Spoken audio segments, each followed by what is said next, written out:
AIIMS MSc nursing aspirants. So आज हम memory based question discuss करेंगे जो आज एग्ज़ाम हुआ था एम्स एमएससी का।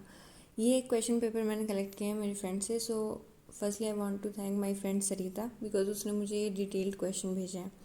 सो the first question there was question from cohort study. तो कोहोर्ट स्टडी से एक क्वेश्चन था, लीडरशिप स्टाइल पर एक क्वेश्चन उन्होंने दे रखा था कि इसके अंदर कौन सी लीडरशिप स्टाइल होगी। स्टैटिस्टिक का टेस्ट के ऊपर था, एक क्वेश्चन पूछा था बोगी यूट्रस है and deviated to right side है, तो हमसे रीज़न पूछा गया था। तो देखो, अगर यूट्रस बोगी है और वो राइट साइड डिवेटेड है तो उसका रीज़न हमें पता होता है कि फुल ब्लैडर के कारण होता है। इसके अंदर we will ask the patient to void. Next question was, एक ओसीडी पे कुछ स्ट्रेंज सा क्वेश्चन बताया था जिसमें पेशेंट है वो खुद कह रहा है कि उनको पता है उनके थॉट्स हैं इरेशनल है, बट स्टिल एक फोर्स है जो उन पे एक्ट कर रहा है जिसके कारण वो एक्शन को परफॉर्म करता है।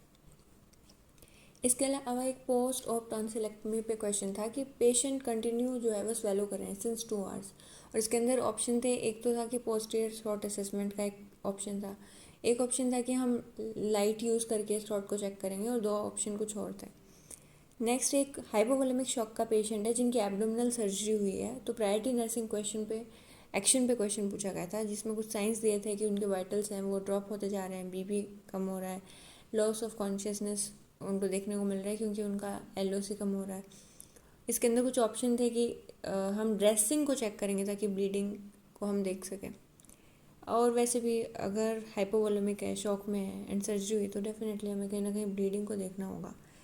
इसके अलावा एक क्वेश्चन था जिसमें कि बेबी है वो अपना शोल्डर फर्स्ट कंट्रोल कर रहा है, तो इसमें प्रिंसिपल पूछा था कि जो ग्रोथ एंड डेवलपमेंट का कौन सा प्रिंसिपल फॉलोड होता है। एक क्वेश्चन था पैजेट डिजीज से, इसमें पूछा था कि कौन सी बोन मोस्ट कॉमनली अफेक्टेड होती हैं, और इस क्वेश्चन के अंदर पेल्विक बोन डायरेक्टली ऑप्शन में नहीं था, उन्होंने उनको एक्सियल एंड अपेंडिकुलर स्केलेटन के साथ के थ्रू पूछा। इसके अलावा ग्रीन स्टिक फ्रैक्चर से एक क्वेश्चन था। तो क्वेश्चन फ्रॉम ब्रेन ट्रैक्शन और 2-3 क्वेश्चन ब्रेस्ट फीडिंग से थे। इसके अलावा ये पूछा था earliest sign of increased ICP क्या हो सकता है।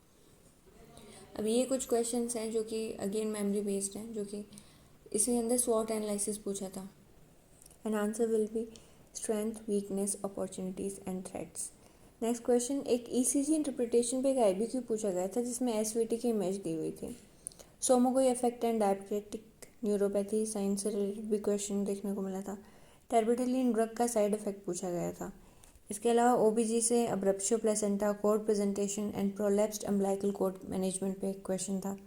टर्टल साइन पूछा गया था जो कि हमें शोल्डर डिस्टोशिया के अंदर देखने को मिलता है। इसके अलावा स्टार्ट ट्राइज का फुल फॉर्म, सो जो ट्राइज में स्टार्ट की फुल फॉर्म होती है that is simple tries and rapid treatment. Paediatric drug calculation में जिसमें पीडिया सेट गिवन था, इसके अंदर 300 ml of fluid in 8 hours of duration, कुछ इस तरह का एक क्वेश्चन भी था। बेबी स्लीप एपनिया से रिलेटेड पोजिशनिंग का एक क्वेश्चन, आयोडीन एलर्जीज और pituitary tumour and autoimmune susceptibility पे क्वेश्चन, स्टेंटिंग डली हुई है, डुअल प्लेटलेट थेरेपी पे पेशेंट है, सो नर्सिंग इंटरवेंशंस क्या होंगी, हेल्प सिंड्रोम के बारे में क्वेश्चन, ऑस्टियोपोरोसिस में बेस्ट टेस्ट कौन सा होगा ये आइडेंटिफाई करना था। इसके अलावा टीचर ने स्टूडेंट से पैथोफिजियोलॉजी ऑफ डिजीज़ रिलेटेड पूछा है, तो इसमें टाइप ऑफ टीचिंग क्या थी। एक क्वेश्चन कुछ इस तरीके से भी था कि जो टीचर है वो हर्ट एक्सप्लेन कर रहे हैं, जिसमें पहले उन्होंने एनाटॉमी ऑफ हर्ट को एक्सप्लेन किया और उसके बाद में पल्मोनरी सर्कुलेशन होल 2 पार्ट, तो क्या मेथड ऑफ टीचिंग है। नेक्स्ट क्वेश्चन एक चाइल्ड जो कि फॉल हो जाता है तो उसके कॉम्प्लिकेशंस में फैट एम्बोलिज्म करके कुछ ऑप्शन भी थे। C5 इंजरी के कॉम्प्लिकेशंस पूछे गए थे। डिफरेंस पूछा गया था 2 वेरिएबल टेस्ट के बीच में, और जिसमें true experiment and quasi experiment के अंदर डिफरेंसेस पूछे गए थे। एक वेल है जो कि कंटामिनेटेड दिया हुआ था, तो डायरिया जिससे हो रहा था तो उसमें पॉइंट सोर्स होगा या फिर कॉमन सोर्स, और एक रेयर इम्यूनाइजेशन है उसका एडवर्स इफेक्ट जानना है तो इसके लिए कौन सी स्टडी यूज़ होगी, and options were like cohort study, case control study etcetera. इसके अलावा कर्निक साइन पे भी एक क्वेश्चन देखने को मिला था। तो ये थे एम्स एमएससी के कुछ memory based questions. I hope आप सभी का एग्ज़ाम अच्छा गया होगा and best wishes from my side for your result.